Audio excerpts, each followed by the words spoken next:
మీరు నమ్ముతారో లేదో తెలీదు. ఇండియాలో అయితే ఒక విలేజ్ ఉంది. అక్కడికి వెళితే 4000 సంవత్సరాల క్రితంకి వెళ్ళినట్టు అనిపిస్తుంది. ఇది ఎక్కడో కాదండి, కర్ణాటకలోని ముత్తూరు అనే విలేజు. ఆ విలేజ్‌కి వెళ్తే అక్కడ వేదిక మంత్రాలు చదువుతున్నట్లు వినిపిస్తాయి. ఆ విలేజ్‌లోని పిల్లల నుంచి పెద్దవాళ్ళ వరకు అందరూ పంచెలు కట్టుకొని పెద్ద పెద్ద బొట్లు పెట్టుకొని ఉంటారు. అక్కడి ప్రజలు సాంస్క్రిట్ తప్ప వేరే భాష మాట్లాడరు. ముత్తూరు గ్రామంలో తుంగా నది ప్రవహిస్తుంది. తుంగా నది ఒడ్డున ఇక్కడ గురువులు పిల్లలకు పాఠాలు చెబుతూ ఉంటారు.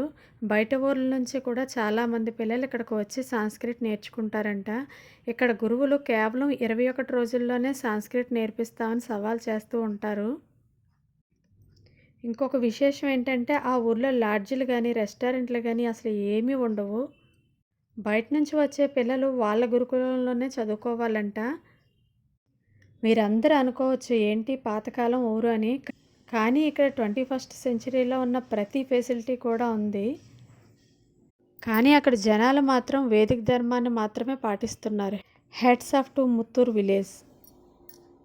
మరిన్ని వీడియోస్ కోసం మన ఛానల్ని సబ్స్క్రైబ్ చేసుకోండి. Thank you.